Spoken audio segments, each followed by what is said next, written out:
Movie की शुरुआत में एक कपल को दिखाया जाता है, पर इसी बीच कोई इन्हें मार डालता है। इसके बाद हम एली नाम की औरत और उसके पति मार्कस को देखते हैं, जो नए टाउन में शिफ्ट हुए हैं। आजकल इन दोनों के रिलेशन अच्छे नहीं चल रहे, पर इसे ठीक करने के लिए ये दोनों ही कोशिश में लगे थे। इनकी एक बेटी भी है जो दूसरे शहर में पढ़ाई कर रही थी। अगले दिन एली अपने ऑफिस जाती है तो उसे उसका कॉलेज का फ्रेंड डेविड मिलता है, जिसने न्यू ज्वाइनिंग किया है। एली और डेविड 20 साल बाद मिले थे, पर आज भी डेविड को एली काफी यंग लगती है। ये लोग कुछ बातें करके अपने काम में लग जाते हैं, पर अगले दिन ये फिर से मिलते हैं। तो डेविड एली से बाहर मिलना चाहता था, कुछ बात करना चाहता था। एली आज अपनी फ्रेंड के साथ नाइट आउट करने वाली थी, तो वो डेविड को भी इनवाइट कर लेती है। पर रात को डेविड के आने पर भी उसकी फ्रेंड अभी तक नहीं आई थी, तो ये दोनों एक बार में बैठकर वाइन पीकर एंजॉय करने लगते हैं। डेविड का अब डिवोर्स हो चुका था, तो वो एली से पूछता है उसका रिलेशन कैसा चल रहा है। एली बोलती है 20 साल तक किसी के साथ रहना कभी कभी बोरिंग सा लगने लगता है। कई बार तो उसे अपना साथी अजनबी सा भी लगता है। ये सुनकर डेविड नोटिस कर लेता है आजकल वो अपनी लाइफ से खुश नहीं है। ये लोग यहाँ पर कुछ देर बातें करते हैं, फिर वॉशरूम में जाकर एक दूसरे को किस करने लगते हैं। पर इसी बीच एली को एहसास होता है कि ये सब ठीक नहीं है। वो शादीशुदा है, इसीलिए ये सब नहीं कर सकती। इसके बाद हम डेविड को अपनी थेरेपिस्ट के पास देखते हैं। अपने गुस्से की वजह से वो ये सब थेरेपी ले रहा था। फिर एक दिन डेविड और एली फिर से मिलते हैं। डेविड उस रात के लिए सॉरी बोलता है। वो आज फिर से एली को कॉफी के लिए पूछता है, पर एली इसके लिए मना कर देती है। बोलती है उन्हें एक दूसरे से दूर रहना चाहिए ताकि आगे चलकर कोई प्रॉब्लम न हो।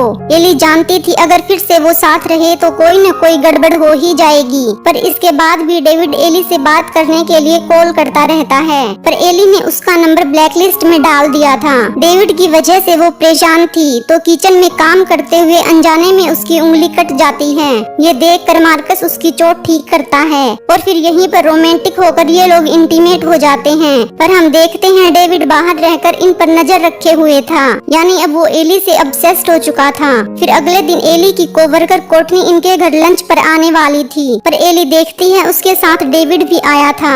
एली को इससे बिल्कुल भी अच्छा नहीं लगता, पर वो कुछ कर भी नहीं सकती थी। ये लोग लंच के साथ काफी सारी बातें करते हैं, पर कुछ देर बाद मौका पाकर एली डेविड को साइड में ले जाकर बोलती है वो यहाँ क्यों आया है, उसके घर से अभी निकल जाए। डेविड बोलता है उनके बीच कुछ हो सकता है जिसके बारे में उसके पति को भी पता नहीं चलेगा, पर एली उसे मना कर देती है। तो कुछ देर बाद डेविड यहाँ से चला जाता है, पर अगले दिन वो एली के लिए एक महंगी गिफ्ट भेजता है जिसमें सॉरी का नोट भी रखा हुआ था। ये देखकर एली डेविड से मिलने जाती है। डेविड फिर से बोलने लगता है कि वो जो कुछ करेंगे उसके बारे में किसी को भी कुछ पता नहीं चलेगा, बस वो उसकी बात मान ले। पर एली फिर से मना करके चली जाती है। पर डेविड कोर्टनी को एली के खिलाफ भड़का देता है कि एली उसके साथ अफेयर करना चाहती है। अब कोर्टनी डेविड के साथ रिलेशनशिप में थी, इसीलिए वो एली की बात सुने बिना ही उसे काफी भला बुरा सुनाती है। डेविड एली के पीछे पड़ चुका था, इसीलिए वो उसके बारे में जानने लगती है। डेविड की थेरेपिस्ट एली की भी फ्रेंड थी, तो वो उसके पास जाकर बात करती है। तो वो बताती है कि 20 साल पहले वो मजनू की तरह उसके आगे पीछे घूमता था, पर उसने ही उसे कोई भाव नहीं दिया था। एली को यहाँ ये भी पता चलता है डिवोर्स के बाद डेविड की पत्नी को उसके बॉयफ्रेंड के साथ किसी ने मार डाला था। एली को शक होता है कि डेविड ने ही उसे मारा हो, तो अब वो डेविड को कॉल करती है, पर डेविड बार वाली बात को लेकर एली को ब्लैकमेल करने लगता है। तो एली भी बोलती है वो कोर्टनी को उसकी पत्नी की मौत के बारे में बता देगी, तो वो सोचे उसका क्या होगा।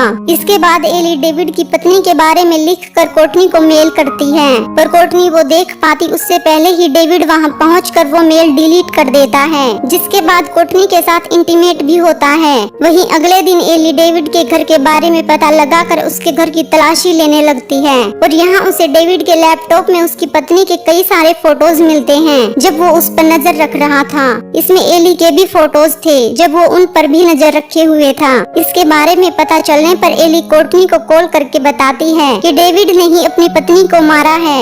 वो कुछ फोटोज उसे भेजती है, पर डेविड उसके पास गया हुआ था तो वो फोटोज डेविड भी देख लेता है। कोर्टनी कुछ कर पाती उससे पहले ही डेविड उसे मारने लगता है। कुछ देर बाद एली वहाँ पहुँचती है तो कोर्टनी को बुरी हालत में पाकर पुलिस को कॉल कर देती है। पुलिस आने पर वो डेविड की सच्चाई उन्हें बता देती है। इसके बाद एली घर जाकर मार्कस को सब बता देती है कि उस रात बार में क्या हुआ था। वो बस थोड़ा बहक गई थी पर उसने संभाल लिया था। मार्कस भी बात को समझते हुए एली को माफ कर देता है। वहीं दूसरी ओर डेविड एक भिखारी को पकड़कर उसे अपने कपड़े पहनाता है और गाड़ी के साथ उसे आग लगाकर मार डालता है। पुलिस को लगता है कि डेविड ने सुसाइड कर लिया है, पर वो बॉडी डेविड की है या किसी और की, ये पता लगाना अभी बाकी था। फिर अगली शाम एली के पास ऑफिस से कॉल आया कि कुछ पेपर्स पर उसके सिग्नेचर की जरूरत है, तो एली ऑफिस जाती है पर वहाँ डेविड ने उसकी सेक्रेटरी को पहले ही मार डाला था। ये देखने पर एली